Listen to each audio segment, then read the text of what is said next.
Entre los rotos nos reconocemos fácilmente, nos atraemos y repelemos en igual medida, conformamos un gremio triste y derrotado. Somos la aldea que se fundó junto al volcán, la ciudad que se alzó sobre terreno inestable. Todos los días son el día del gran terremoto, se vendrá bajo nuestro pueblo, y un momento a otro desaparecerá de la faz de la tierra. Hoy vamos a hablar de esta novela, de Alaide Ventura Medina, Entre los rotos. Alaide Ventura es una escritora veracruzana que nació en 1985 en Jalapa y tiene esta novela que ganó el premio Mauricio Char de literatura Random House y otra que se llama como Caracol.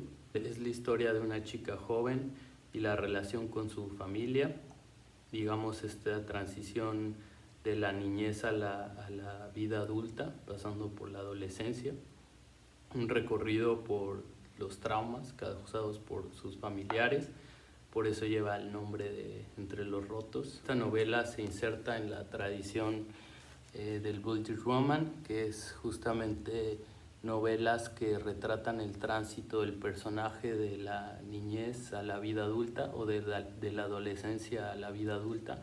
Un ejemplo podría ser Demian de Hermann Hesse. En la literatura latinoamericana pues tenemos Las batallas en el desierto de José Emilio Pacheco y bueno, existen infinidad de novelas. Una que me gusta mucho también es El juguete rabioso de Roberto Arlt, pero en fin, existen muchas. Esta tradición viene de Europa, pero también hay muchas novelas latinoamericanas que retratan este paso de la adolescencia a la vida adulta, que digamos es el viaje del personaje que va transitando por una crisis existencial que lo lleva a convertirse en adulto. La estructura externa del libro está dividida en tres partes. La primera es la vida con su familia, la infancia, con su padre, su madre y su abuela. En la segunda parte se va a la ciudad y está en la Ciudad de México. Y en la tercera parte llega su hermano a vivir con ella. Un poco el protagonista es también su hermano, pero quien narra la historia es esta chica. Los capítulos son cortos, ¿no? Hay capítulos muy cortitos como el que les leí o por ejemplo. Algunos están en forma de lista. Por ejemplo, les puedo leer que hace referencia a su padre y dice: algunas formas en las que papá me hirió, al hablar de mis fracasos, hasta parece que te gusta perder, adjetivos y analogías para hablar de mi sobrepeso, gorda, marrana, lonjuda, deforme, que no quieres tener novio cuando seas grande, adjetivos varios, exagerada, histérica, chillona, y estás como tu mamá. Gestos, las cejas alzadas, los labios en pico que denotan desagrado, insultos, amenazas, desprecio, severidad, comentarios sobre mamá, lo que tiene de bruta lo tiene de fea, comentarios sobre la abuela, esa pinche vieja bruja, comentarios sobre Julián, tu hermano el puñal, violencia física, destrucción de objetos inanimados, vasos, platos, cuadros, libros, la televisión, la puerta de mi recámara, destrucción también de mi hermano Julián, las veces que desapareció por temporadas, las veces que regresó a nuestra vida muriéndose. Esta forma de lista, pues, yo la había visto en un autor que se llama Álvaro Enrique, pero me parece un poco original hacer capítulos que solo sean como una lista, ¿no? Como una receta. Hay capítulos muy cortitos, ¿no? Por ejemplo, que dice: formas en las que papá debió morir arrepentido. Y vean, nada más es como esta parte, ¿no? Tiene que ver con que el libro está hecho a partir de pedazos que construyen un todo, ¿no? La narradora va construyendo la historia a partir de fotografías que tomó su hermano, como si fueran un álbum fotográfico. Y en cierta forma yo creo que así funciona la memoria, ¿no? Nosotros tenemos como diferentes postales que construyen nuestra vida, pero no nos podemos acordar de todas las cosas, sino justo de las cosas que son como traumáticas, y así vamos haciendo el rompecabezas de nuestra historia. Estas fotografías tomadas por el hermano le dan la forma a la novela, ¿no? Y en este sentido la forma y el fondo están muy unidos, ¿no? Porque, como dije, la función de la memoria tiene estos espacios de indeterminación que vamos llenando con ficción. Esta reconstrucción de uno mismo, del yo, a través de la nostalgia, ¿no? Este libro está haciendo como eso, ¿no? Construyendo el yo, pero no como algo que es estático, sino algo que se está redefiniendo todo el tiempo. Tratamos de, con esta memoria, darle sentido a la vida, y en cada momento parece que somos una persona diferente, pero eso nos construye una identidad específica. Esta construcción del yo, al leer el libro, uno se puede ir, digamos, con la finta de que es autobiográfico, pero justo yo creo que la autora quiere hacer este juego literario, ¿no? Este juego literario que tiene que ver con la representación del yo, que es una estrategia de escritura que tiene que ver con una autorrepresentación. O sea, hay varias partes en las que podemos pensar que la novela es autobiográfica, como por ejemplo, les voy a leer esta partecita, ¿no? Tengo un nombre difícil de pronunciar. La lengua inexperta se atora al tocar el hiato. Si alguien llegaba a atinarle al acento, a la división de sílabas, se ganaba en automático mi lealtad. Lo habría defendido en cualquier batalla, siempre y cuando ésta no implicara contradecir a papá. Aquí pues podemos ver que el nombre de la autora tiene este acento, ¿no? La idea.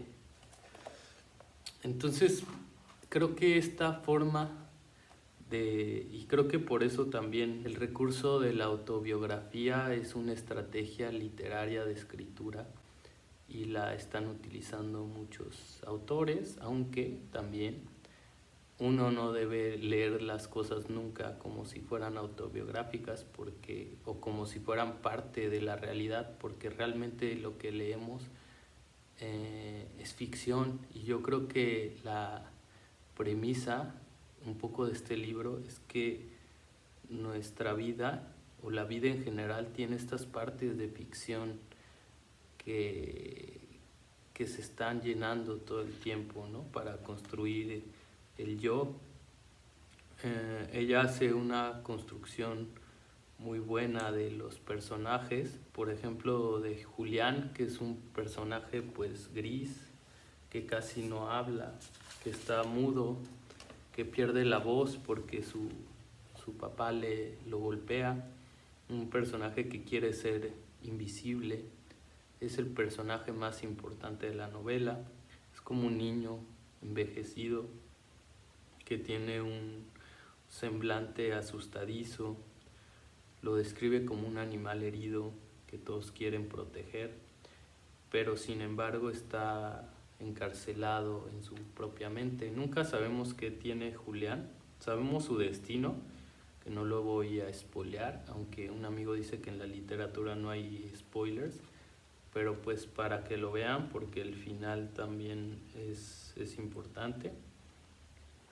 Pero por ejemplo aquí dice, un poco refiriéndose a esta enfermedad de Julián, que nunca nos queda claro realmente qué tiene, porque nunca va al psicólogo, ¿no? Diagnósticos que podrían haber explicado el silencio de mi hermano: trastorno por déficit de atención, trastorno del espectro autista, trastorno por estrés postraumático, trastorno por estrés agudo, trauma psíquico, lesión cerebral, deterioro cognitivo leve, depresión clínica, susto, berrinche, inmadurez, necedad, mala suerte. En realidad nunca nos enteramos que tiene Julián. El otro personaje que es muy interesante es el padre, ¿no? Como que la narradora tiene una relación amor-odio con su padre. Me gusta que, el personaje del papá es un sujeto monstruoso, ¿no? Es descomunalmente violento y ve a sus hijos como unos fracasados, ¿no? Tiene, digamos, una educación estalinista, muy de la vieja escuela, pero también no se queda como el villano, ¿no? Sino también, pues sí, la vida no es blanca y negra, y esto es algo blanco-negra, y es algo que me gusta mucho del libro, ¿no? Aunque tiene cosas el padre que la narradora odia, también hay otras que admira de su padre, ¿no? Por ejemplo, en la página 73 dice: algunas cosas que heredé de papá: la piel peluda, los huesos anchos, la capacidad de herir, la amargura, el gusto por la música ranchera, el apetito, la soberbia, el don de la traición despreocupada. Algunas cosas que me hubiera gustado heredar de papá: su pericia al volante, su sentido del humor, su elocuencia. Y también algo muy interesante que es idea del papá es que el padre les enseña como un juego de definiciones en la que constantemente están definiendo el mundo, que eso también tiene que ver con encontrarle sentido a la vida, ¿no? Uno va haciendo los propios significados de las cosas, ¿no? En el sentido de que le vamos dando sentido a ciertas cosas de nuestra existencia, y este juego de lenguaje que hacen es un juego de definiciones. A ver si encuentro un ejemplo por acá. Sí, mira. Robar, hurtar, secuestrar, robar un beso, devolverlo cuando ya no sirve. Y así la autora va definiendo cada palabra con momentos que suceden en su vida, y es un juego muy interesante porque al final yo creo que eso es la literatura, ¿no? Un juego de definiciones en las que el autor va construyendo definiciones sobre palabras, utilizando metáforas, utilizando figuras retóricas que definen las palabras con otras palabras que no son las del diccionario. Este juego de lenguaje es la literatura, ¿no? En sí misma. Entonces este aspecto del libro también se me hizo muy interesante, y es un juego que les enseña el padre. La madre se parece mucho al hijo, también es sumisa, es callada, es como un fantasma, un poco que la narradora también se siente como abandonada por su mamá, ¿no? A diferencia de la relación con su padre, la relación con su mamá es muy lejana, porque su mamá siempre está muy al pendiente de su hermano, porque lo tiene que proteger. Entonces ella, digamos que se siente abandonada en la vida. Hay otro personaje que también es importante, que es el novio,